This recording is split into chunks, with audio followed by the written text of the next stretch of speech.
अगर आपके सिर में दर्द रहता है, पेट में कीड़े हैं, बदहजमी है या दस्त के शिकार हैं, हड्डी कहीं टूट जाती है या फ्रैक्चर हो जाती है, तो ये औषधि मात्र 3 दिन में ही आपकी हड्डी जोड़ देती है। तो ये प्रयोग आपको मैं इस वीडियो के अंत में बताने वाला हूँ। आप इस वीडियो को अंत तक ज़रूर देखें। तो आप देख लें, ये औषधि आपके घर के अगल बगल देखने को मिल जाती है, जिसको हम काकजंगा के नाम से जानते हैं। ये वनों में पाई जाने वाली औषधि है, जिसको लंबाई करीब 1 मीटर तक हो सकती है। ये शाखा प्रशाखा में होती है और इसका रोम सीधा होता है और इसकी शाखाएं षष्ठकोणीय या खुरदरी, सुतली और अधिक मोटी गांठेदार होती हैं।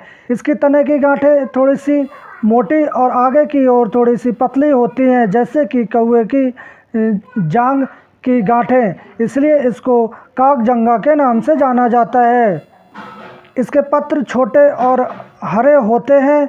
आप देख लें, कुछ इस प्रकार ये वनस्पति दिखती है और इसके जो फूल हैं ये करीब मार्च के महीने में आते हैं।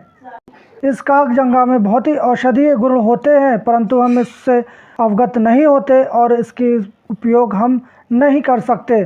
तो मैं इसके औषधीय गुण और इसके बारे में आपको पूर्णतः जानकारी बताने वाला हूँ। तो इस काकजंगा को हम क्षेत्रीय भाषाओं में अलग अलग नामों से जानते हैं, जैसे कि हिंदी में काकजंगा मासी, अग्निलाल, अग्रलाल, मासी, नगवशा। संस्कृत में काकजंगा, नदीकांता, काकतिक्ता। इंग्लिश में पैंड्रिकिल, पैंड्रिट्रॉफी। गुजराती में काकजुंगा, तेलुगु में चेरावेरी, नेपाली में पित्त पाथे। यादू नामों से जानते हैं। आप अपने क्षेत्र में इसको किस नाम से जानते हैं, हमें कमेंट बॉक्स में जाके बता सकते हैं।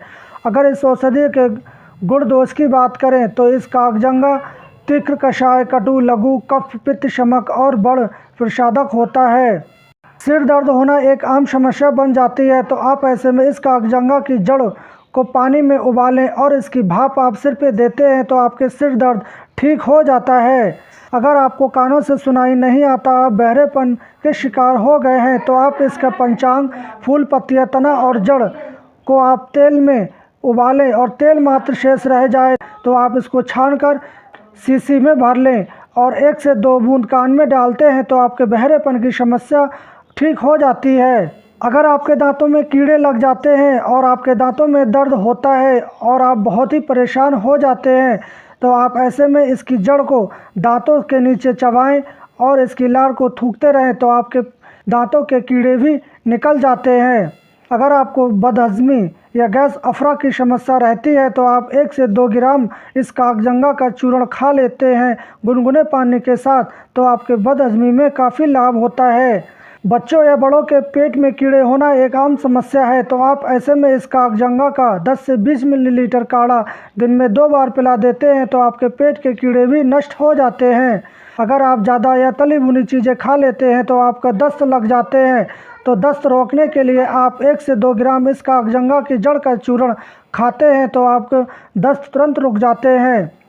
जिन स्त्रियों को लिकोरिया की समस्या रहती है वो लोग इस काकजंगा का प्रयोग कर सकते हैं। इस काकजंगा का 1 से 2 ग्राम जड़ का चूर्ण चावल के धोन के साथ इस्तेमाल करते हैं तो आपके लिकोरिया में काफ़ी लाभ होता है। खाने में थोड़ा सा परहेज रखें, चिकनी तेलदार चीज़ें से परहेज रखें। इस काकजंगा का प्रयोग गर्भवती महिलाएं भी कर सकती हैं। इस काकजंगा की जड़ को महिलाएं अपनी कमर से बांधती हैं तो उनके प्रसव आसानी से होने में मदद मिल जाती है। अगर आपके शरीर पर कहीं भी घाव है, जख्म है और उसमें से पीप निकल रहा है तो आप इस काकजंगा के पत्ते और जड़ का पेस्ट बनाकर वहां लेप करते हैं तो पीप बाहर निकाल देता है और वो जख्म तीव्रता से रोपण हो जाता है।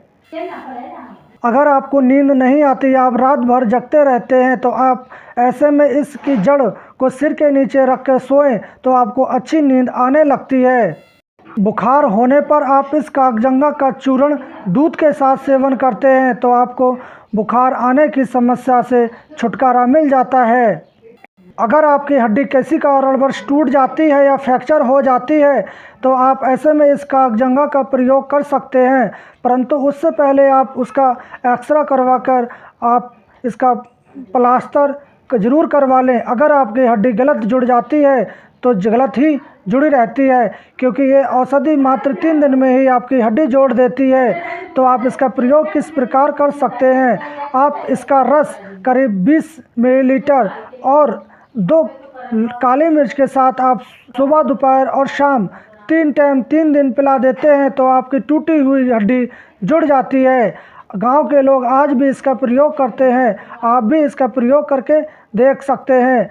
अगर हमारे द्वारा बताई गई जानकारी आपको यूजफुल लगे तो आप इसको अपने दोस्तों के साथ शेयर करें, लाइक करें और हमारे चैनल को सब्सक्राइब करना ना भूलें। और हम कल फिर मिलेंगे एक नई औषधीय जानकारी के साथ। तब तक के लिए जय हिंद।